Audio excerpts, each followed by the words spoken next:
Hey everyone, Alpha Eagle here again. Welcome back to my channel. I pray you're all doing well, and may God bless you all.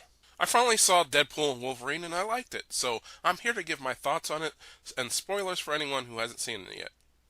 The story is that Deadpool is struggling to have a normal life. He tried to join the Avengers in the MCU 616, but Happy Hogan rejected him.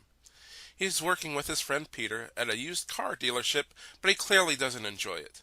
He's broken up with his girlfriend Vanessa, and he's feeling like he doesn't matter. He's celebrating his birthday with all his friends when all of a sudden, TVA agents from the TV series Loki show up and they take him to the TVA. There, a TVA agent, Paradox, explains to him that his universe is dying because its anchor being Logan has died. Oh, since Deadpool wants to save his friends, he steals one of the TVA's devices to go to alternate universes to find a Wolverine to replace his Wolverine that died in his universe. During this montage, we see a bunch of Wolverine variants. Age of Apocalypse Wolverine, Patch Wolverine, John Byrne Brown Costume Wolverine, Old Man Logan Wolverine, Outback Wolverine, comic accurate short Wolverine, and we even get a cameo from Henry Cavill as Wolverine. Which, if they cast him as Wolverine in the MCU, I think I'll be fine with that. Deadpool eventually finds a Wolverine variant who he can take back to the TVA relatively easily because he's drunk.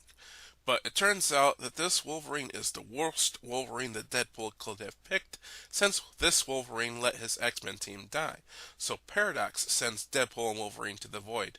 The Void is ran by Cassandra Nova, who is Professor X's evil twin sister.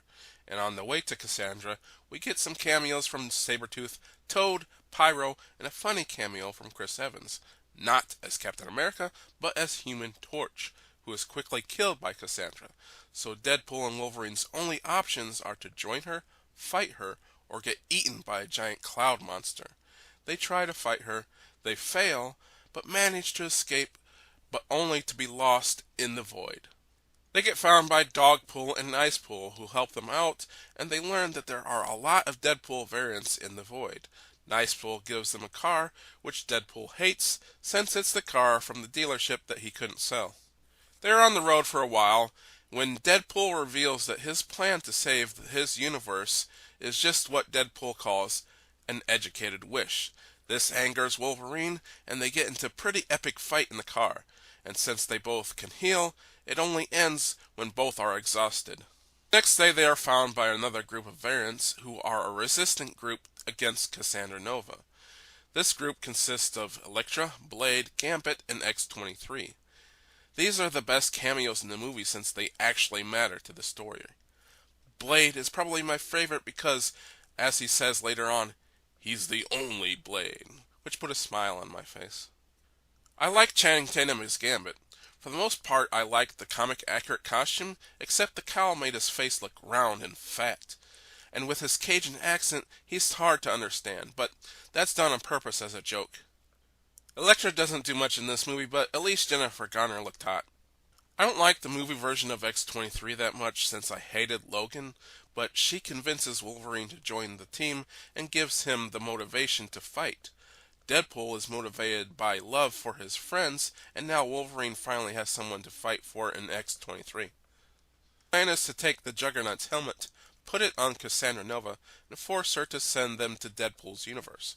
They succeed, but at the cost of the lives of Gambit, Blade, and Elektra. By the way, they missed the opportunity to kill her in the same way that Bullseye did in the classic comics. And I think X-23 survives, but I might be wrong about that. By the way, she's the one to stop the unstoppable Juggernaut by cutting off his feet, which I thought was dumb. Cassandra Nova sends Deadpool and Wolverine back to Deadpool's universe by using a sling ring from Doctor Strange variant. Unfortunately, she also goes there to use the TVA's universe-destroying MacGuffin device because she wants to destroy all reality except for the Void so she can control everything. I guess it didn't really make sense, to be honest. Wolverine and Deadpool have to stop her, but she has brought an army of Deadpools with her to stand in their way. Which brings me to my favorite line and my favorite part of the movie. Wolverine says to Deadpool something like, "You mean I get to kill 100 of you? Let's go." Then Wolverine finally puts on his iconic mask and he and Deadpool mow down a whole bunch of Deadpool variants. They all regenerate and get back up. But all of a sudden, Deadpool's friend Peter shows up, and it's revealed that every Deadpool has a Peter that they like. So all the Deadpool variants are distracted, and Wolverine and Deadpool head to the TVA to stop Cassandra Nova. But they learn that the only way to stop Cassandra Nova means that one of them has to sacrifice their own life. Wolverine decides to be the one to die since basically he has nothing to live for. But then Deadpool tricks him and takes his place. But Wolverine is able to join him, and by working together, they stop Cassandra Nova and both manage to survive. And they both go back to Deadpool's apartment to celebrate his birthday. And I believe X-23 is there with him. So this Wolverine is redeemed, and Deadpool realizes that he matters. And the movie ends. In the credits, we are shown a lot of touching behind-the-scenes footage of all the Fox Marvel movies. And in the end credit scene, Deadpool shows that he didn't lie about what Human Torch said about Cassandra Nova. And that's it. Overall, I liked it. But it wasn't great, it was just good. For one thing, it's not as funny as the other two Deadpool movies. I laughed, but I didn't laugh as much as I did at the other two. To compare it to other similar movies with multiverse storylines and a bunch of cameos, Deadpool and Wolverine is better than Doctor Strangelove, but not nearly as good as Spider-Man No Way Home. Why I say this is largely based on the cameos. The cameos in No Way Home mattered to the story. Everyone had a reason to be there. Every cameo had a purpose. In Doctor Strangelove, the Illuminati really didn't matter that much. They showed up and they died. They were barely an obstacle in Scarlet Witch's way. They were there and then they were gone. In Deadpool and Wolverine, some of the cameos mattered and some didn't. The cameos from characters like Sabretooth or Toad really didn't matter, while characters like X-23, Elektra, Blade, Human Torch, and Gambit actually mattered. Some more than others, but their inclusion had a point. I would have liked more cameos that mattered and less that didn't matter. For example, we could have done without Sabretooth and Toad. They could have given us characters like Professor X. He was Cassandra's twin brother after all. He would have been important to the story. Perhaps we could have seen the Punisher or Daredevil. They are mentioned in the movie, but we don't see them. So Deadpool and Wolverine ranks somewhere in between Doctor Strangelove and No Way Home. Now speaking of characters we're told about but not seen, where are the rest of the X-Men? This movie breaks the show don't tell rule. We are told about what happened to this Wolverine's X-Men, but we don't see it. I think that if Deadpool and Wolverine had a larger budget, was able to get more and better cameos, and focused on the cameos that mattered, it could have been as good, if not better, than No Way Home. It was kind of a sausage fest. It could have used some Jessica Alba, Kelly Hu, Olivia Munn, and Halle Berry to give it some much-needed female sex appeal. The big question is it woke? And the answer is no.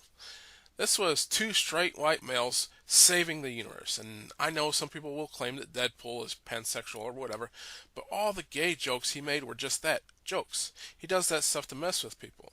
I don't count that as being under the queer umbrella, no matter how much people insist that it is. There was no race or gender swaps. There was no girl who was the key to everything to come save the day. They weren't pushing the message. It was just a normal, fun action comedy. Some may say, well, Ladypool and the other Deadpool variants are gender and race swaps, which technically is true, but at no point did they replace Deadpool Prime as one of the main characters. It was still Deadpool and Wolverine's movie. It made X-23 woke if she took up the mantle of Wolverine, but she didn't, and I appreciate that. The biggest woke thing that they did is that they took that fat black woman from the Loki series, who was previously simply just a guard, and they made her the head of the TVA.